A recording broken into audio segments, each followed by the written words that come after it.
Hey everybody, thanks for tuning in again to Psychedelics Today. This is Joe Moore. Today on the show we have Rafael Lancelotta, who is a graduate student at the University of Wyoming in Laramie, and he works also on the 5 Hive, or 5meodmt.org, also working to be involved in psychedelic research. He's a very busy guy, and we get into a lot of his projects on the show. Really great to connect with him.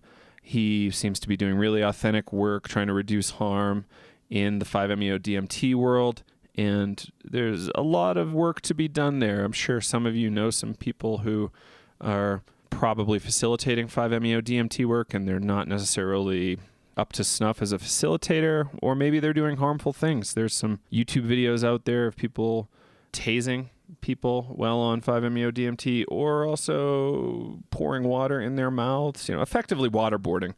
I don't think that's okay. So there's some really dangerous stuff happening out there, and we got to really watch it. So Rafael is out here doing a lot of work to help us sort that out, and 5meodmt.org is a really great forum specifically focused around 5-MeO-DMT, and if you have questions, you can totally join, and we get into that and what it means to be part of a community that's not on Facebook a little bit. And we get into some other great stuff, including near-death experience and drug policy research. So I really think y'all are going to enjoy this. So if you do, let us know. Hit us up on Facebook, Twitter, Instagram, psychedelicstoday.com, or email us, psychedelicstodayemail@gmail.com. Now for some business. Kyle and I decided to run another book giveaway contest. We're giving away a ton of stuff here, and all you have to do is give us your email. You can sign up over at psychedelicstoday.com. It's called the Ultimate Psychedelic Book Giveaway. Probably close to $350 worth of stuff. Let me read off the list of stuff you can get here. Brotherhood of the Screaming Abyss, Dennis McKenna. LSD, My Problem Child, Reflections on Sacred Drugs, Mysticism and Science by Albert Hoffman. The Psychedelic Explorer's Guide by Fadiman. P-Call, A Chemical Love Story by the Shulgins. Dirty Pictures about Sasha Shulgin. LSD, Doorway to the Numinous by Groff. Adventures of Self-Discovery by Groff, Healing Our Deepest Wounds, The Ultimate Journey, When the Impossible Happens, and Holotropic Breathwork, all by Groff. And that last one was co-written with his late wife, Christina. And you get a seat in our class, Navigating Psychedelics, Lessons on Self-Care and Integration. More on that soon. You also get a Psychedelics Today t-shirt and mug. Yeah, we're roughly guessing this is about $350 worth of stuff. If you want to sign up, check us out, psychedelicstoday.com, and you'll see the link for a giveaway. You'll see my face with holding some books. You just click that and you get there. The more you share, the more you increase your odds of winning. Some folks have shared it all over Reddit, YouTube, various forums they're in, and it really has increased their odds of winning. So you just, we'll email you a link after you sign up. You share that. The more people that sign up through your link, the more chances you get to win. The contest ends January 1, so make sure to get your entries into the contest before then. Best of luck. Kyle and I decided to raise some funds using Patreon, which is a really cool way to support the show because you can choose to donate a small portion of money monthly for certain prizes. We are allowing you guys access to interviews before they will ever hit the web. So, for instance, this Horizons episode, they've had that for a few days. And I believe there's some panel discussion stuff we've recorded and made available there. You will probably also have access to some member or patron-only webinars. We also have rewards including t-shirts, stickers, mugs, access to our Navigating Psychedelics class, and much more. So check it out, patreon.com/psychedelics today, or you can get a link from our site, psychedelicstoday.com. Welcome back, ladies and gentlemen, to Psychedelics Today. Today on the show we have Rafael Lancelotta, who is a graduate student at Laramie, Wyoming, a research assistant and founder of 5meodmt.org. Here today we're going to talk about 5-MeO-DMT in a lot of different ways, probably get into some other interesting stuff as well. Welcome, Rafael. Thanks. So let's get into it. You founded this 5-MeO-DMT website, and it seems like it's one of the more grounded places on the web to communicate about 5-MeO-DMT, which is kind of a wild substance to talk about in a lot of ways. Sure. Yeah. Like, one of the trickiest things is, you've smoked an NDMT, and now you want to like talk about 5-MeO-DMT, and I don't know that it really makes sense to really compare them Because I don't know. What do you think about that? Is there much of a comparison that we can make to those two drugs? I mean, I would say that the only main similarities, of course, this is my opinion, but I would say the only similarities are the duration of action and the route of administration. I mean, other than that, I think the qualitative differences are so vast that, you might as well be talking about the difference between LSD and MDMA. I mean, they're so different, right? And they're similar in the sense they're very structurally similar from a chemistry perspective. But in terms of what they do in the human organism, I mean, it's so different. So what is it? Just like an extra oxygen and like one extra bond or something? It's just one extra oxygen. That's it. It's so crazy. The difference between the 5-methoxy dimethyltryptamine. So in chemistry terms, meth means one. So one oxygen and then the 5 is at the 5th position on the molecule. So that's what that's referring to.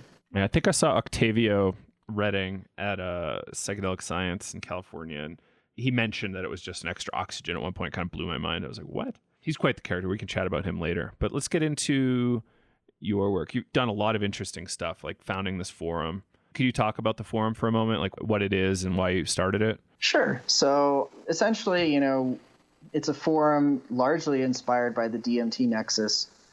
We are dedicated to the discussion of all topics related to 5-MeO, DMT, and all the different forms it exists. And we want to focus on spreading accurate, unbiased harm reduction information. And we want to create a safe online environment for people that are seeking knowledge, need help with integration, or are just seeking a supportive community that understands what it might be like to have that kind of experience. Yeah. Maybe let's backtrack for some of the listeners that don't know anything about 5-MeO. I think this is the first time we've talked about it on the show. We had Ashley Booth in our integration course to talk about preparation and integration of 5-MeO, but I don't think we've really talked about it publicly on the show yet. So, would you mind giving us a little background about what it is? Yeah. So 5-MeO DMT, it's one of the most potent, if not the most potent psychedelic tryptamine known to man. It was actually synthesized in like 1936 by, I think it was a Japanese research team. And before it was actually found in nature. And at that time, they didn't know really that it had psychedelic activity or anything like that. And then later on, they did an analysis of the Bufo alvarius toad skin. So they actually just like dried out the toad basically and then figured out what compounds were in there. They found 5-MeO DMT. And so it was around the 60s where 5-MeO DMT started to be used as a psychedelic drug, right?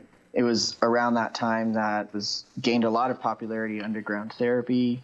They gained a lot of that notoriety. And then there were also, groups. And so a lot of people think like, oh, this is a really new thing. And in the timeline of human history, it is. It really has a very, very short time of known human use. Even in indigenous circles? So in terms of indigenous use, there's a lot of debate around this.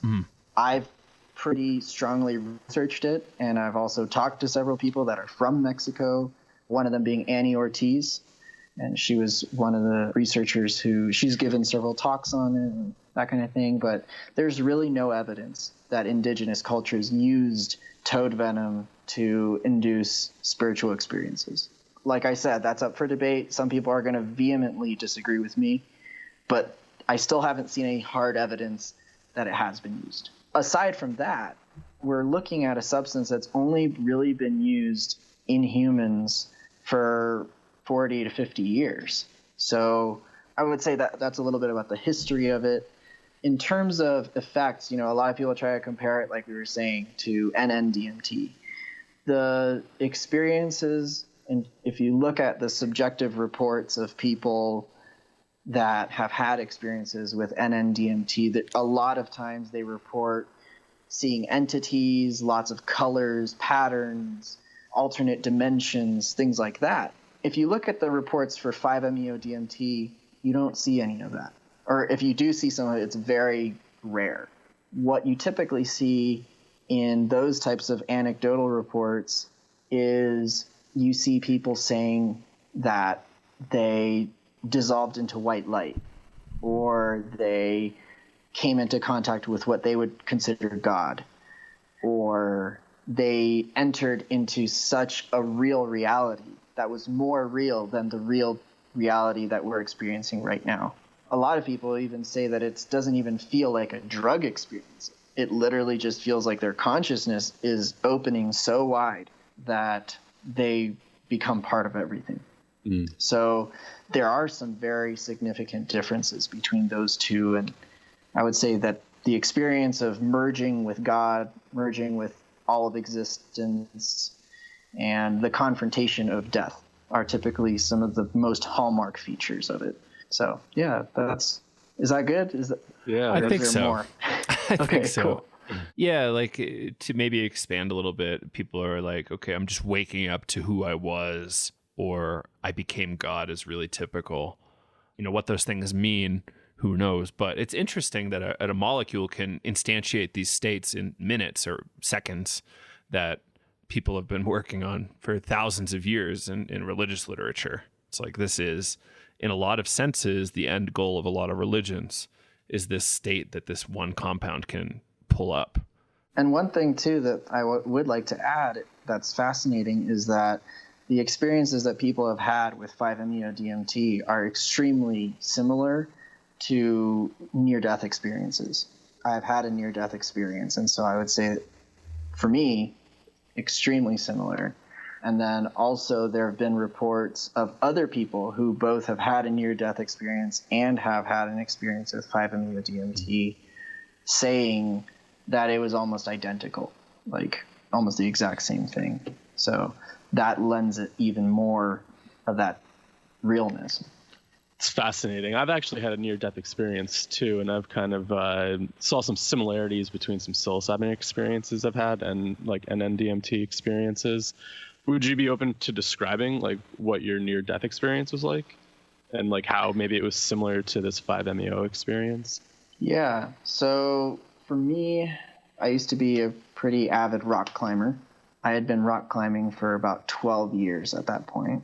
I was living in southwestern Utah, and I was a sport climber. So I pretty much only did sport climbing, and I was climbing pretty good, like, climbing 512 and just having a lot of fun, that kind of thing. So for the regular folks, sport climbing is you just clip into little bolts that are on the wall, and 512 just means it's hard, really hard. Yeah. So, and I started getting into trad climbing, which is when you're putting the protection into the wall. So like you're finding constrictions in the rock and you're putting a little piece of metal in there and then clipping your rope to that.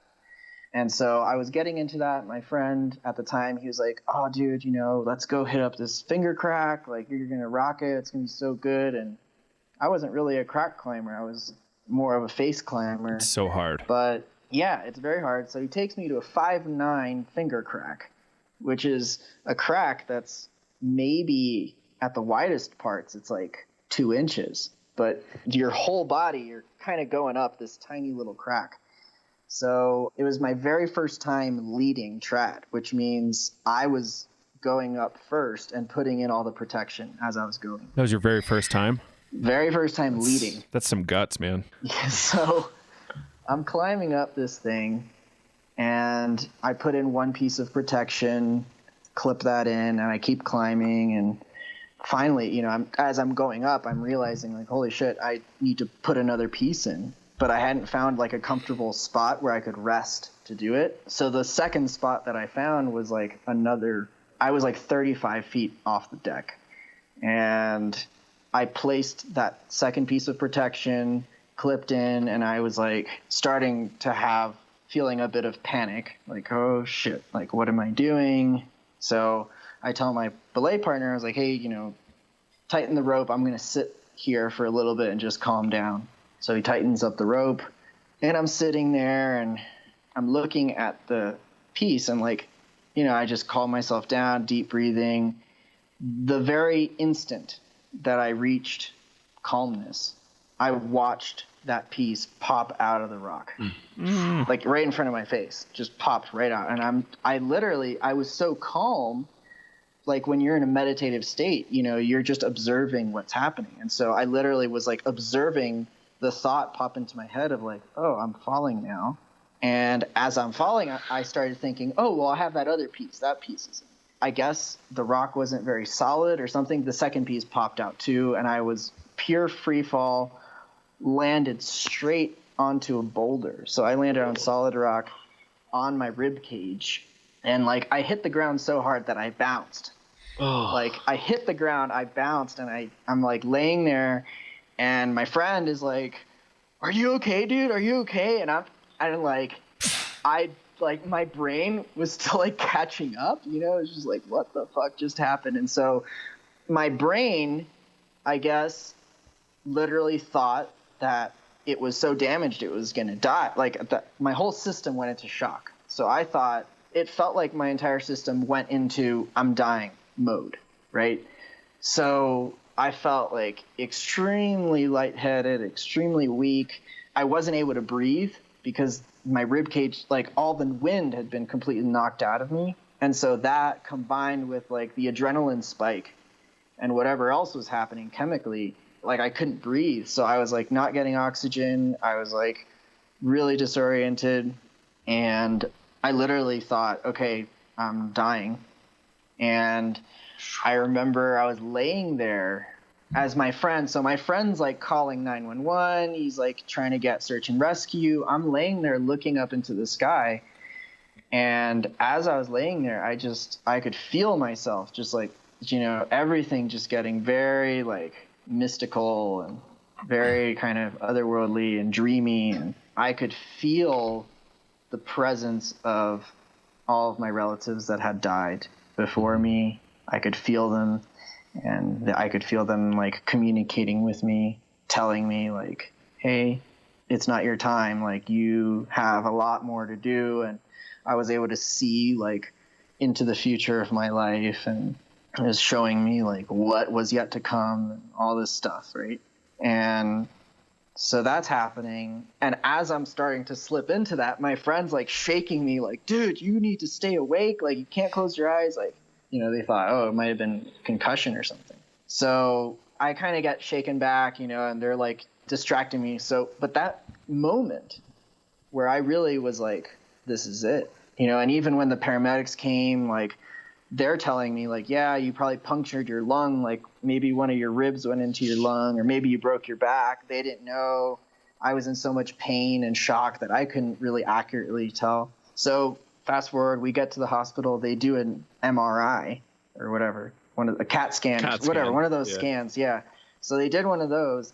And when the doctor came back in, he walked into the room, and, you know, I'm expecting, he's like, dude, your body's effed up.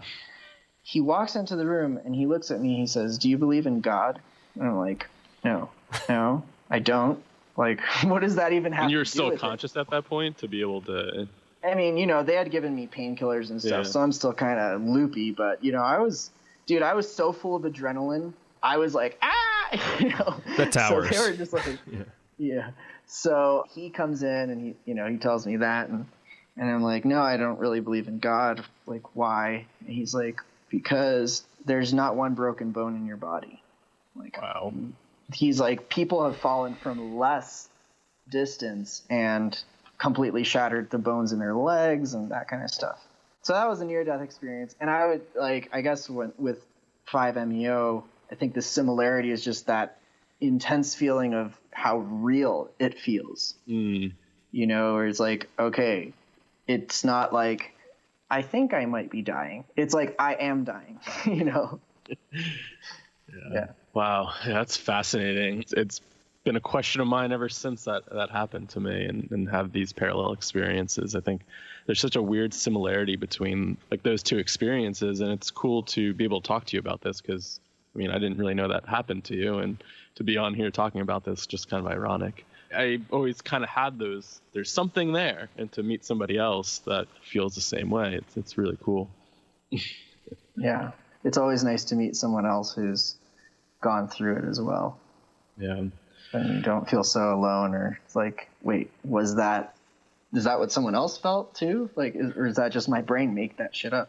Right. So did you get into like Rick Strassman's research? Like, did you think about that connection with like endogenous release of DMT, and you're able to maybe smoke DMT or take it in another way and have a similar experience? Like, what's going on there? I mean, so I am familiar with Strassman's research, and I've actually been in contact. A friend of mine, his name is John Dean. He's currently doing research actually on, he wasn't the one in the video, but his supervisor was the one overseeing the experiment. But they basically did an experiment where they had animals in the lab, and at the moment of cardiac arrest, they were using like dialysis to see what the levels of different neurotransmitters and different substances in the blood were. And so they were able to see that there was a spike in DMT. The question that lies, in my opinion, is, do we really know if the amount of DMT that the body can, number one, produce and number two, release is enough to activate the receptors? And so that's the contention right now. Dave Nichols has talked about this. And so I think a lot more research needs to be done. And like, I would say that 5-MeO-DMT is a more likely candidate than NN-DMT because of its higher potency. So you need less of that molecule in order to activate the receptor. So again, I mean, I think we need a lot more research. And like Dave Nichols has also said, it could be a whole other range of cocktail. Yeah, he gave a great presentation at, what was it, the Breaking Convention? I was there. Oh, were you? It was great. Yeah. And I just listened to it, and he convinced me otherwise of like, maybe there's something else going on there, right? Because they don't have the research saying that there's all this DMT being released, and there is research that all these other neurotransmitters and chemicals are being released during those stressful times. Yeah, interesting. Yeah, and I mean, I think the jury is still out. Like, there's nothing conclusive in either direction. I definitely think we need a lot more research to be done in that area to understand. And I also would think that it's not as simple as we would like it to be. No, nothing in life is, right? And science is super young, too. Like, I think people don't want to accept that science is young, and it's so young. And we're stumbling through the dark right now in terms of science and our understanding. Even philosophically, we're stumbling in the dark. So we just got to calm down, pump the brakes, do the basic science. Watch out for creepy gurus trying to get you to join their cult and smoke 5-MeO with them and take care of their livestock in exchange. Like, you got to watch ourselves. So, okay, I guess let's get into your forum, though. Now we get a little bit of an understanding of the drug, who you are, how you came into this world a little bit. You've decided to create a nice space off of Facebook, because Facebook's obviously a little creepy. And for those of you who aren't aware of that, it is a creepy organization. You are the product for Facebook. You are not being sold anything. Yeah.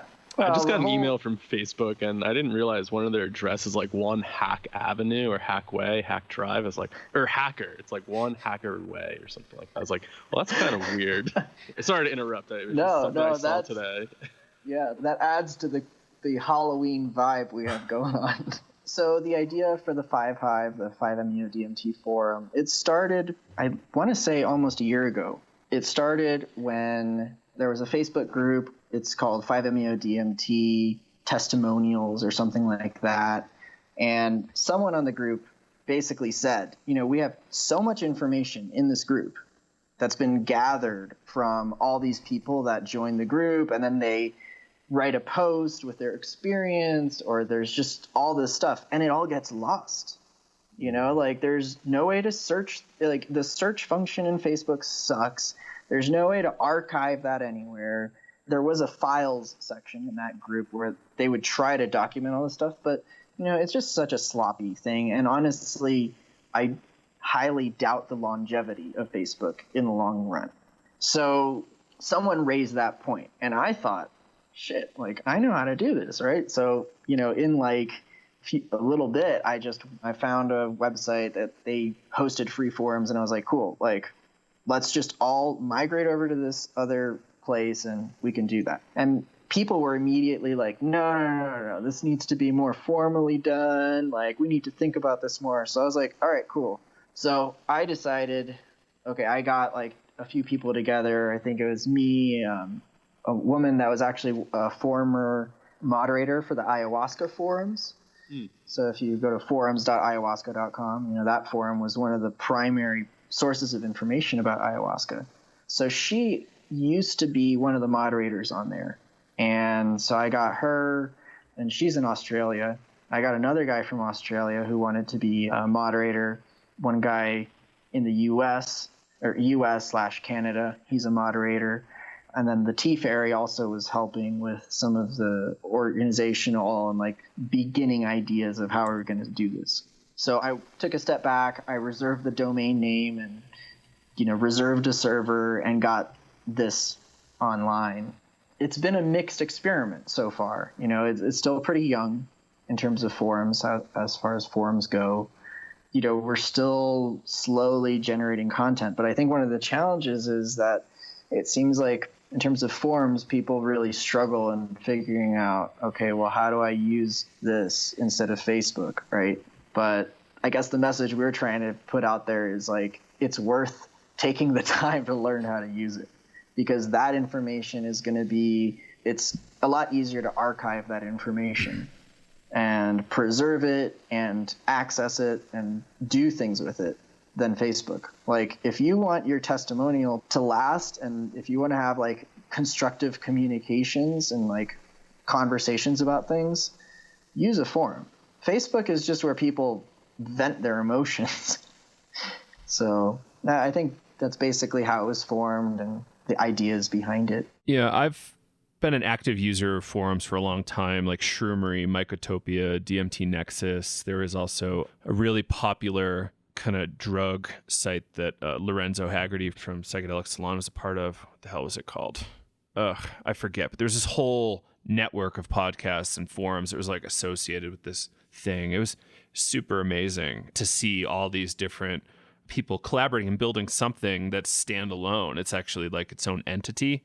I think there's something to that. It's like a community of sites, and it's not contributing to the consolidation of the internet. It's actually building something that's useful, helpful for students. Yeah, it's super important. So thanks for taking the steps to do that. I think that's great. And yeah, I don't think DMT Nexus is the right place for it. Well, and we have been in some collaboration with them, and we're going to try to reach out to them a little bit more. But, the general response that we've gotten from the Nexians is a positive one. They're like, yeah, we agree. Like, there needs to be a separate site for this because it really is different. It has a different agenda from what we're doing. So we're hoping that it'll continue to be an ongoing collaboration because, they've compiled so much great data on there. It's just, they are a wealth of knowledge. And so we just want to kind of carry that torch even further as we begin to investigate this molecule some more. Well, maybe you two can speak. Actually, Kyle, I'm going to start with you. As a student, like forums like Mycotopia, Shroomery, DMT Nexus, Ayahuasca Forum, or 5MEO, DMT.org, like, are they a resource that might be helpful for students in any way that you can think of? It's weird. Like, I used to go into forums a lot when I was younger, because I think they were like popular back then, and then like everything's now on Facebook, and you have Facebook groups that you can search through. So I've kind of, besides like Earwid, sometimes I'll go on like Blue Light if I'm looking something up. But like when we were researching harm reduction and stuff like that, I went on Blue Light to check out who's in there. And like on Shroomery, there's definitely great information on there. But I think now that Facebook has a lot of us just like isolated in one little area, it almost seems like a task to get off the book and go elsewhere, which is, I think, a problem. And I think it's really cool, like what you're doing, Rafael, is to have it separate and like not be part of Facebook. You're right. The search engine sucks on Facebook. You can't find stuff. Like I'll try and just search for something, and you get like all these random things that like you're like, that has like no relevance to what I was trying to look for. Right. Like, oh, here's an organization in Michigan. You're like, I have never searched for Michigan. Like, yeah, I think there's a wealth of information on there, Joe. I should start jumping back in there and participating a little bit more and try to slowly like get away from Facebook. Well, I think it's kind of like we're getting into a technological age where we're trying to consolidate all the things, right? Like the PC or the computer has replaced the typewriter, the calculator, the word processor. It's replaced so many things. And websites are starting to do that too. Like Facebook is trying to be a forum, is trying to be a social networking, is trying to do all these things. But I think sometimes like separate sites can be more effective for, data collection and for connecting on niche things, so like the Shroomery, for example, is a great resource for, if you want to learn about growing mushrooms. Like, it's a really good place. There's lots of experts that basically live there, so it's like the difference between like, would you rather get your information from like a bunch of hobbyists that are hanging out at the bottom of the mountain, or would you rather get your information from the Guild of Wizards at the top of the mountain? Nice. Yeah. Like, I want to go to the Guild of Wizards because they got the concentrated knowledge that they're trying to pass on. And I think that forums are kind of like that, because forums are, the way that they're structured just lends itself to that kind of thing. I really think I learned almost more from forums and podcasts than like books, to a large degree, because it's peer support. It's a community. It's not just like you're reading Stan Groff. It's like, no, you're having a debate with 15 people at once trying to, justify your claim or like give you an answer to these questions or whatever. It's amazing. Oh, no, I was just going to say, do you use forums to do any research? Kind of follow up on Joe's question for like school or any like type of research like that. Yeah. So honestly, I think forums have been some of the best resources for me. Like after my near-death experience, I started reading a lot about shamanism. I read several books on ayahuasca, and I was like, okay, I kind of felt called to it. And when I was starting to get more serious about not just learning about it, but like, okay, I'm actually wanting to partake in this in an appropriate way, not just like in some haphazard whatever. So the ayahuasca forums, I think, like that place is rich with knowledge, even though it doesn't have a very big user base. The amount of information that they've collated there is so vast and so applicable. And their mission was very similar to the 5MEO forum mission, which was they wanted to re-empower the individual. They didn't want people to get taken advantage of by the so-called shamanic practitioner people. And they really wanted to be like, hey, this is legitimate medicine and we can help you help yourself. And so that's really what I think a lot of this is about. And it's so cool that we have one of their original admins also That's awesome. A moderator here. So, yeah. What's your user rate like? Like, how many people do you have on the forum? So let's see. Right now, we have like almost 200 total members. On average, we have like one new member register every day. But what's funny is that like a lot of people will register and then that's it, right? They like don't do anything. And this is probably typical of a lot of forums. And right now, like the way we're structured, we really want, so we didn't make it necessarily super easy to join and be part of it. You do have to go through registration to register a username, and then you have to make an intro post. And like in the intro post, the idea is just to be like, hi, I'm this username. I'm here to learn, or I'm here to talk about this, or I have this experience or whatever. But a lot of people, they join and they do what they do on Facebook, which they join and then they give you their full experience report right away. And they're just like, blah, there you go. So it's an interesting thing where it's like, it's cool that we're attracting a lot of people that it seems like they otherwise wouldn't use a forum. And so there's some education that happens there. Hopefully, so then, we tell them, hey, go to the experience report section. So you can't access the full forum until you make that intro post. And the idea is we just think that that's going to end up with a more solid user base down the line than if we just made it a free for all kind of thing. It's not very expensive. That's pretty easy investment in your time. Come on, take 1 minute, read the rules. Make an intro post. Yeah. Just put a smiley face, you know what I mean? And then you'll have access. Then you can have access to all the experience reports. We have information, the science. So we're gathering information about like different plants that have 5-MeO DMT. We're pulling information about just as much as we can and get it all together. And so once you make that intro post, then you have access to all of that stuff. Then you can contribute to all of it. Yeah. So I just joined right now. You'll see my intro post in about an hour. Can't wait. Awesome. Sweet. Yeah, I think you've convinced me right now to just get more involved in forums because, why give Facebook more of your time and attention when there's more value elsewhere? Like you said, don't hang out at the bottom of the totem pole. Like find where the real value is. And it's really on forums and conferences like Breaking Convention. Kyle and I did Oakland Psychedelic Science and Horizons this year, and that was incredible. Next year, we're hoping to get over to Europe for whatever's happening, I hope. I don't know if I told you that yet, Kyle, but this is news to me. So hopefully well, next you year guys we should can do definitely that. check out Breaking Convention. It's an amazing conference. Is it annual? It's biannual. Okay. So every other year. Yeah. Well, it's time to save up. Yeah. Yeah, I can't wait. I'm really excited to connect with more Europeans, and it's interesting to step outside of the U.S. mold and see what other people's opinions are, reality tunnels, and all this stuff. Is there much of a 5-MeO community in Europe? Yeah. So this leads to another aspect that I think with 5-MeO has been somewhat problematic. So 5-MeO DMT is very unique in the sense that in a very, very short amount of time, there's lots of people that have had experiences with it. And at the same time, there's very little information about it. With ayahuasca, for example, ayahuasca has seen a boom in popularity, but because it's like something that you really have to invest quite a bit of time into, it hasn't spread as quickly as this. And there's also like thousands and thousands of years of traditional use. So we know a lot more about what ayahuasca is doing than we know about 5-MeO.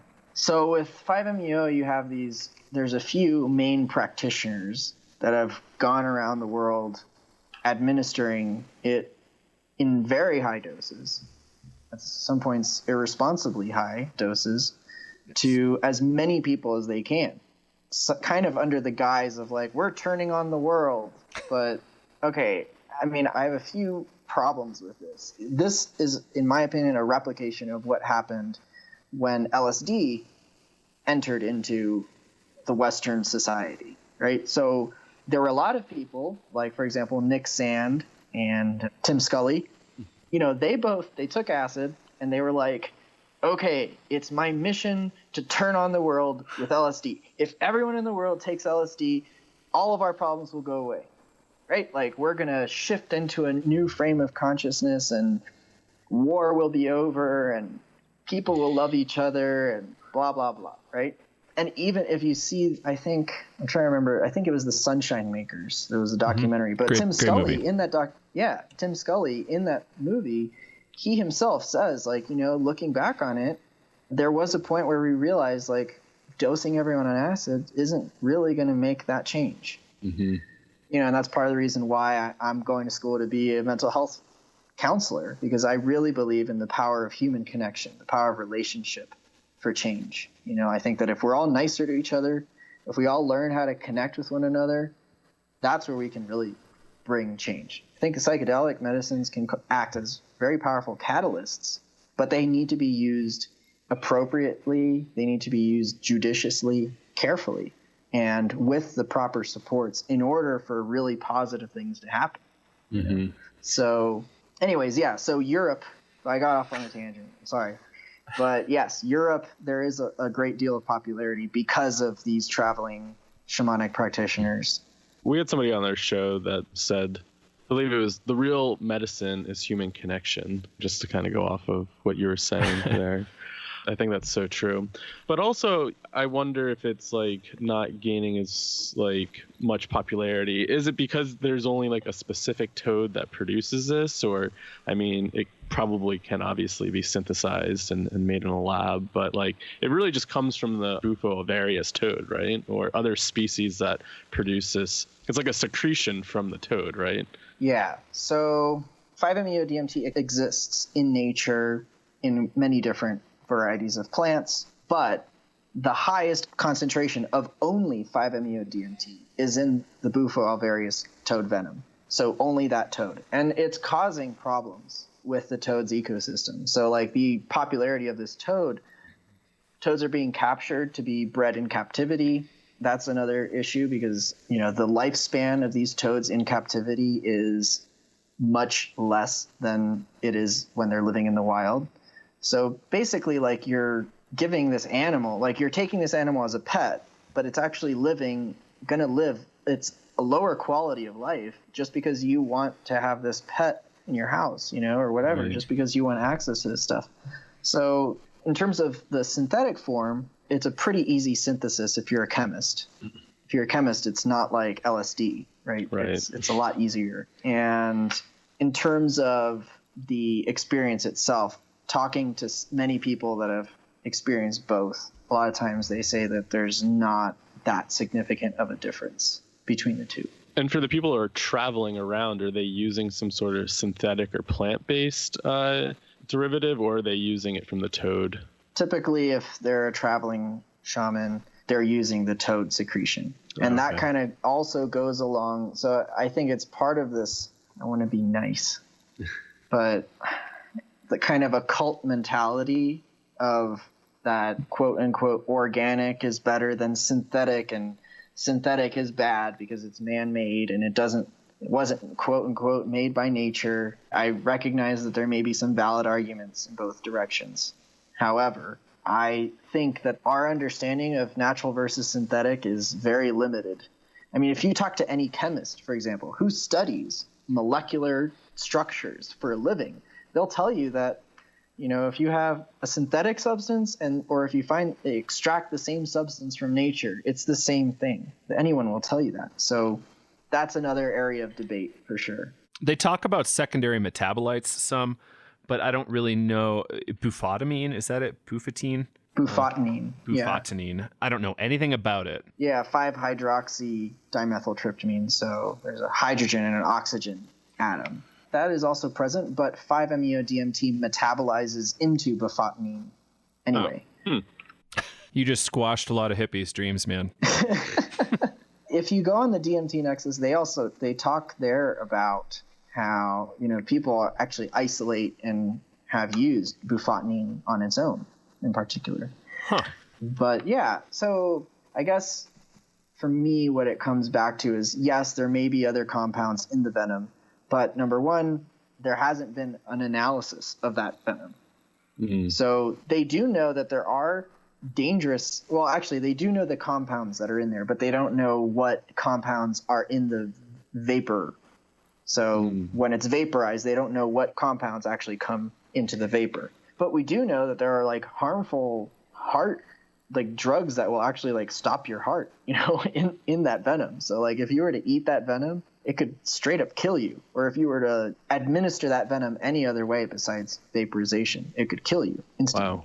So like people say like, oh, well, there might be other beneficial compounds that are working together. They argue that, for example, with cannabis, like it's not just THC that's producing a therapeutic effect. It's all the other compounds. But because with 5-MeO-DMT, it's unlikely that many of the other compounds are also being vaporized.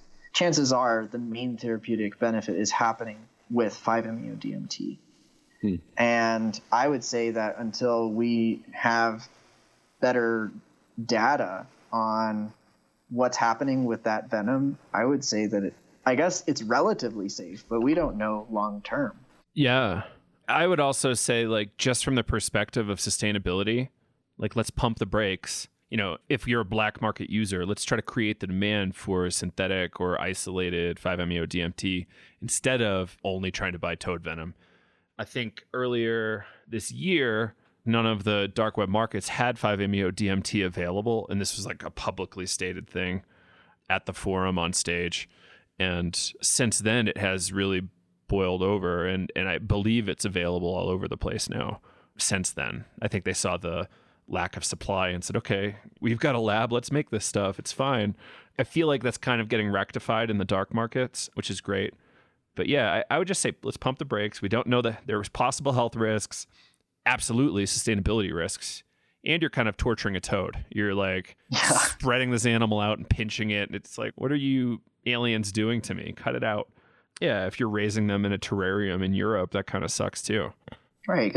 So the other thing too is like these toads, they're like community organisms. Like they exist like in this big community that they all like travel together and do stuff together. So it's kind of like, imagine like, let's say you're active in your own town and you got your friend Freddie over there and Joe lives on the corner, and then all of a sudden some alien comes and like picks you and your girlfriend up, puts you in a cage and is like, all right, make babies and you'll never see the rest of your town again. You know what I mean? It's kind of like that.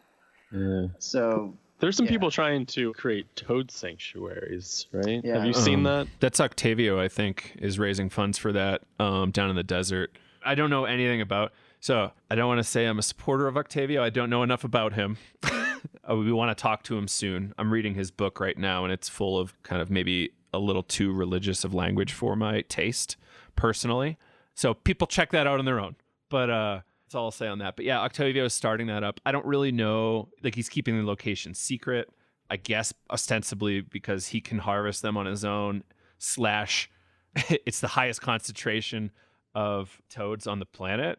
Yeah, it's a prophetic reason for profiting. I don't know. That's, I don't want to talk too much shit, but we'll get him on the show. We'll talk to him about it. I really think people should just focus on, it's a molecule. Let's go. It's a molecule unlocking something in you.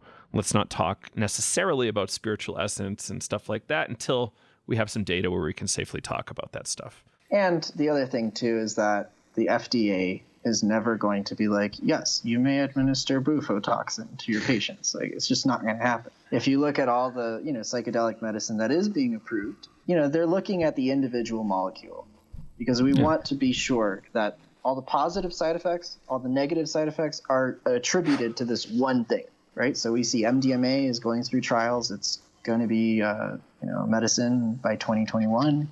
We see psilocybin on a very similar route. And notice that it's psilocybin. It's not mushrooms itself, So I think the same thing goes with this, right? So if we want to say, okay, what's going to be clinically available and what works, it's going to be something more controlled like this. Right. Interesting. Would 5-MeO be orally active if they decided to make it into like a medicine like that, or would it have to be like IV, intramuscular? So 5-MeO DMT, there are reports. So Jonathan Ott, in the book Pharmacotheon, he does do quite a few experiments with 5-MeO DMT orally. And he found that it is orally by itself, without an MAOI, at doses of around 35 milligrams. But it's not recommended. Like, a lot of people who have used it that way say it's like extremely uncomfortable. Like, it doesn't feel very good. Something I think happens as the body metabolizes it that I think raises the heart rate a lot. So it just sounds altogether unpleasant and doesn't sound like it's meant to be taken orally. There's also complications that happen when it's taken with an MAOI. There is research that shows that the MAOI increases the amount of, I think it's the amount of bufotenine, but again, like, it just basically don't do it. It's just not safe. There's higher chances for toxicity taken with an MAOI. So while it can be taken orally, it's not recommended. Yeah, so typically, it would probably be more like ketamine, which is administered either intravenously or intramuscularly, and it would probably be a treatment more similar to that. Yeah. Cool. That's what I thought. This just kind of popped in my head when you were talking about it coming from plants. And correct me if I'm wrong, but are yopo seeds, do they contain 5-MeO? I remember years ago, I had some friends that were really interested in it. You could get them at the head shop, and they tried doing something. And all I know at that time that they said there was some DMT in there, but yeah. So the yopo seeds. So there does seem like some people have found 5-MeO in the yopo seeds. There's also a lot of bufotenine. So there's a lot of 5-HO DMT in those, but we still don't really know about the 5-MeO DMT. Yeah, some sources say that it is, some sources is inconclusive. And, again, that's another area that, so we're hoping like through the 5-HIVE we might get some more chemistry type people that are like, oh yeah, like I'm willing to run these experiments. Like I'm going to analyze this or whatever, like that's happened at the DMT nexus. Right. So I think, we start to bring people together with those kinds of things. I think we'll start to get more conclusive information of like, well, is there a 5-MeO in it? We don't know yet. Is there a main plant source that people are experimenting with, or was that the main one that people are playing with? Well, so there's also Varroa resin. So Varroa is a type of tree that grows in South America, and the resin contains significant amounts of only 5-MeO DMT. The only problem with it is the extraction process is tricky because it's a resin. So, it's not like you're extracting it from plant material, which like from the plant material, it's easier to extract alkaloids because they're chemicals, right? And then you have like the solid plant material. But when you have a resin, you're dealing with like this like gelatinous type stuff, right? And when you mix it with water, it gets like really gooey. So separating all the compounds that make it gooey and separating the actual potentially active constituents. So there hasn't really been a reliable method for that extraction process. And even so, there was like 1 or 2 studies. I think Dennis McKenna was actually one of the first to identify 5-MeO DMT in the Varroa. It's an old paper that he wrote. And anyway, so he did identify, it was a pretty significant percentage of 5-MeO DMT in the Varroa resin. However, the people that have tried after him to do extractions and that kind of thing, it seems like there hasn't been much success. So I think like that's why the natural sources for 5-MeO, it's an ongoing search. And I think that's another potential reason why, this forum would be useful for people to come together and be like, hey, this is my idea, or hey, I heard about this plant. It's like, okay, cool. Like get that plant, see if you can do an extraction, report back, let's figure it out. Like, is this something that people can do something with, or is it better to just rely on human synthesis? Which human synthesis, it doesn't sound like it's that expensive or crazy, right? Like, why not? I'm seeing some posts here. People are doing it from melatonin and acetone or something crazy. It doesn't seem right. I don't know. Do you know anything about that synthesis? Like at least precursor materials? Yeah, like I'm not a chemist. I've talked to a few people that theoretically it could be made easily from melatonin, theoretically. But again, I don't know enough about chemistry to say anything that would, like Dave Nichols would be your guy to talk to about that particular synthesis. But from my understanding, even if you weren't to use melatonin, the synthesis for it is considerably straightforward. I think like if you read the TCAL, write-up of it, it's one of the shorter ones that he's done.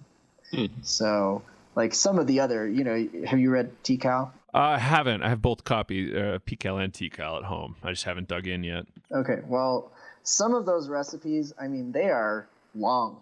Like it's like you like 20 pages to that, right? You like add this to that, then you got to do this, and it's like super complicated. This one's like a little paragraph. I did this, and then I had it. I was like, oh, if you're a chemist, that when I read that, it doesn't make sense to me because I don't know a lot of that stuff. But it seems like it's not something that would be terribly difficult if you were familiar with chemistry. Yeah. So what are some of your hopes about 5-MeO DMT? Like maybe getting, I don't want to say mainstream, but I'll say it anyway, like more mainstream in the psychedelic world. It's obviously fringe. It's obviously crazy powerful. Like the idea of doing 5-MeO DMT scares the socks off of me. It's this experience that's so huge where I'm like, I might wait a couple of years. That sounds friggin' crazy. I don't know. What are your hopes for this? Well, my hopes are that it develops the respect that it deserves. I hope that people will take a more academic, grounded approach towards it, that if they are interested in it, that they learn as much as they can, that they don't fall for the idea of like, I need to go do it right now. Yeah. My hope in the long run would be that it would be approved as an FDA approved assistive psychotherapy, So it would be something that would be an adjunct to a therapeutic process. I think particularly for very treatment-resistant disorders, I think it could be useful. What type of disorders do you think it would be useful for? I think like treatment-resistant depression, because oftentimes depression comes from a lack of connectedness and a lack of meaning. I'm really big on meaning, and if people are struggling to find meaning in their lives, having an experience, like a near-death experience, for example, which, I mean, a lot of times that gives people the vision or the perspective that they need in order to go do something with their lives that they feel proud of, they feel happy with.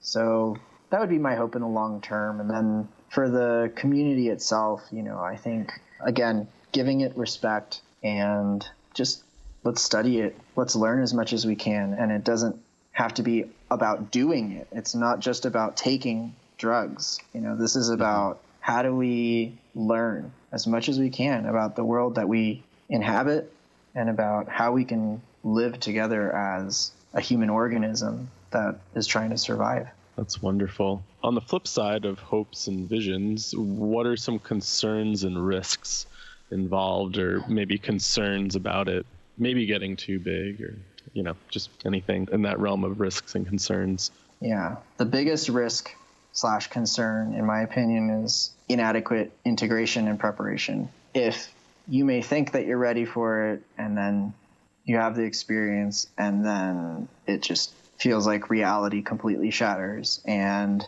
if people don't have a good support network, like if they don't have a therapist that they can talk to, if they don't have a family member that understands, if they don't have a religious leader that isn't trying to indoctrinate them into a cult, if they don't have that, life can become very difficult. There have been people that have the experience and they don't want to live in this world anymore. They want to, I want to be merged with God. That's what that was the best thing ever, right? So ego is an important thing. We need the ego in order to exist. It gives us our drive to feed ourselves, to clothe ourselves, to work, and to connect with other human beings, right? If our ego is completely destroyed, if our ego is too weak, then we're going to be incapable of doing these things. And that leads people to feel like it would just be better to die. Are you seeing suicidality? Sometimes that happens with people that are poorly integrated. They just don't see a point, right? It's like, I've already become one with God. So why am I still living in this body? Why am I doing this? Why am I working my stupid job or, whatever? And so again, that's why I think the context is really important. And the other issues I've seen sometimes are overuse of it. So it can also become something where people see it as giving them otherworldly powers or the ability to create things with their mind and stuff like that. And some of the dangers with that is, you can really find yourself in this completely fabricated world that you're living in that maybe isn't quite exactly the way it actually is. And then you kind of get sucked into a different kind of reality tunnel. So maybe the first time your eyes are opened and you see things in a very new way. But then if you continue, then you kind of end up in a different tunnel where you become asleep to the world in another way. So my fears are definitely attributing these kind of lofty qualities to this substance, where I think every substance has its time and place, has a purpose, but every substance can also be overused or improperly used. So I think those are my biggest fears, are if people are attributing magical properties to it and using it too much, or, using it in a context where they're not supported, or using it with someone that isn't prepared to facilitate that kind of experience. If it's just bunch of teenagers and they're like, oh, well, let's take this stuff. I think it's like DMT, and then they do it. And one of the kids, maybe their dad died, and they suddenly have this really powerful spiritual emergence. And if they don't have the support to deal with that, it can really develop into an illness. It can develop into depression or severe anxiety. So stuff like that. I mean, I would really want to avoid that. And it's probably the reason why the forum is there, help reduce the harms. And maybe, we've had some people come in and be like, oh, well, I think I want to try it. I think I should do it. And we're like, no, you probably shouldn't. So it's like good to be able to catch people at that point to be like, oh, well, at least we can give you the advice to not do something if it sounds like it could be harmful. It's interesting. I really like the DMT Nexus, but I always think it's a little pushy with the drug stuff because, they're always just like, do it. Just do it. There's no reason not to do it. Where in fact, there is kind of a reason to maybe pump the brakes and like wait a couple months when you prep, or longer than a couple months. And there are potential physiological things with 5-MeO. So I was going to say, it's a pretty somatic experience. People roll around and kind of have spasms and whatnot, right? That can happen, but it can be pretty taxing on the heart. At high doses, people have been reported to stop breathing. Wow. Like they just forget to breathe. Or, your body has a natural system of breathing by itself.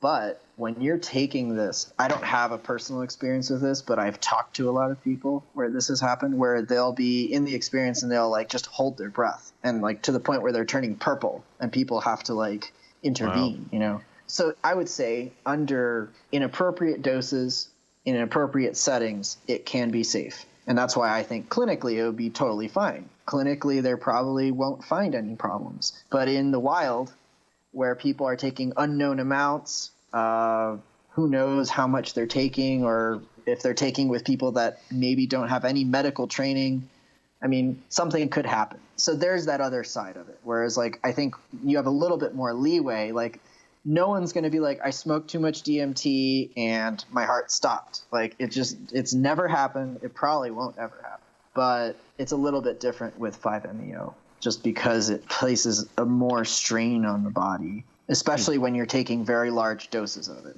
In more normal doses, there's not much more of a like physical risk. And do you think that has anything to do with any of the alkaloids that are like, as we were talking before, we don't really know what's in that vapor. Could it be associated with whatever constituents or alkaloids are being vaporized as well? No, because it happens with a synthetic as well. Oh, okay. Interesting. Yeah. So yeah, very high doses of the synthetic or of the toad venom. So we're at about an hour 10 recorded. So I think we should probably wrap, but it sounds like we would love to have you on the show again in the future. How can people find your forum, 5-MeO DMT Hive, or the 5 Hive? Yeah, so they can find it at 5meodmt.org. It's just 5meodmt, no dashes or anything like that, .org. Keep in mind, you got to make that intro post to get access to the rest of it. So you might join and be like, there's nothing on here. No, just make the intro post. You'll see a lot more. Other than that, yeah, thanks a lot for having me on here. And I appreciate you guys for creating the environment for this intelligent discussion on these things. And I think that it's important that, like you said, we approach it with a sober mentality and learn as much as we can, right? We got to have that beginner's mind. Yeah. Thanks so much. It's been such a fascinating conversation, and I feel like we could chat for a very long time about this. So, yeah, thanks so much for your time. Hopefully we'll do it again. Hopefully we'll do it again sometime. Odds are good you've been in a strange situation regarding somebody handing you some drug and you didn't know how to use it. Even if it was, you were 17 years old and somebody handed you a joint and you go, doesn't this make me go crazy? How do you level up your knowledge and get a handle on what drugs are safe, how to do drugs, how to know if this stuff is okay to do? Like, does LSD cause chromosome damage? That big lie from the 60s, 70s. And, it doesn't. So how do you clear these things up? Kyle and I developed a class, Navigating Psychedelics, and it is, consider it a 101, 102 of psychedelics. How to do them, how to be safe, how to make sure you and your friends don't go to prison or go to the hospital. And we walk you through a lot of that process. We do some live support through our secret and closed Facebook group. There's also the ability to communicate inside the course. We are going to start offering regular live check-ins, webinar check-ins to folks, and that can really help support the process. So far, the feedback has been tremendous. People are very excited about the class and are shocked at the amount of value we've thrown in there. We did a whole bunch of master classes with experts in particular sub aspects of psychedelics. The folks who are featured as masterclass teachers, Lenny Gibson, PhD, Elizabeth Gibson, those are both our breathwork teachers. Larry Norris from Erie on integration, Paul Austin on microdosing, Shannon Claire Carlin, she works for MAPS, she's great. Catherine McLean, PhD, Ashley Booth, MS, Neil Marshall Goldsmith, PhD, Mitchell Gomez, Executive Director of Dance Safe, Julie Megler, MSN, so she's a nurse practitioner that also works at Erie with Larry Norris. Dr. Richard Grossman, who's a acupuncturist, he's got a PhD on ayahuasca, light hearts and safety, we called that one. Ville-Marie Narlock from the Students for Sensible Drug Policy. Michelle Hobart, MS, Spiritual Emergence and Self-Care. Dr. Ingmar Gorman, clinical psychologist who works closely with Catherine McLean in New York. And that's it for now, but we're going to keep adding more. I think we're going to get one with Daniel McQueen soon, so keep an eye out for that. And I hope you have the opportunity to check it out. If you want to get better educated on psychedelics, this is a great way to start. Even if you've been around for a long time, you might have picked up some, hippie wisdom or something that might not necessarily be right, about brown acid or black acid or whatever. Kind of all just one molecule. You can test for that molecule and know that you've got a molecule. Maybe there's some side additives, but this is stuff that we really need to figure out and get straight. We need a baseline of knowledge as a community here, and this is our contribution to that. So you can learn more at psychedelicstoday.com. And if you want to go right to our site, it's psychedelicstoday.teachable.com. If you are interested in doing legal psilocybin mushroom work in Jamaica with an expert, you really want to go check out Eric Osborne. You can find him at mycomeditations.com. Coming up in late November, I think right after Thanksgiving, you can go down to Jamaica, work with him, and do some serious inner work on yourself. Mushrooms do allow really great access to your inner landscape, and doing it on the beach in a beautiful environment in Jamaica is a great spot to do it. I really do recommend Eric Osborne, and you should check out a couple of our past episodes with him if you want to get a feel for him personally. I really do appreciate what he's doing and can't wait to get down there. Coming up, this November retreat will feature Catherine McLean, PhD, and Shane Moss, the comedian. There's also another comedian, don't know the name, but you should check that one out on their site because that could be really special. Catherine's going to bring a lot of information about psychedelic safety and integration practices. Shane is going to talk at length about his healing process and explorations through psychedelics. The last podcast we did with Shane, Eric helped us there. It was really fun because Shane got into a lot of the funny, great parts of psychedelics and also some of the scary parts. Having people that have that knowledge available to help guide you through this stuff is great. And Eric's been through, has been doing this for an incredible amount of time, so he's a pro. What's the thing? 20,000 hours? Yeah, whatever that rule is of you put in so many hours of practice to get to this expert level. He's at about master level, so, you're probably going to want to check him out. If you don't want to go do ayahuasca in Peru your first time, maybe you want a shorter flight from the US or Europe and you don't really see the need to go upriver in a little boat, maybe this is for you. Yeah, again, mycomeditations.com, and you can learn a lot more there, mycomeditations.com. If you have any questions about it, feel free to email us, psychedelicstoday@gmail.com. Hope you check it out. If you want to look really cool in some Psychedelics Today gear, you really want to check out psychedelicstodayshop.com. We've got all sorts of cool stuff, from t-shirts to mugs to shower curtains and pillows. So you check it out. Any small purchase helps, even if it's just some stickers. We got some cool stickers there. Check it out, psychedelicstodayshop.com. Tell your friends. Maybe buy some presents for this upcoming, what do you guys call it, Black Friday? Yeah, Black Friday. Maybe that. Or maybe it's a Christmas present or whatever. We would love you guys to check out some of our stuff there and support the show. Thanks.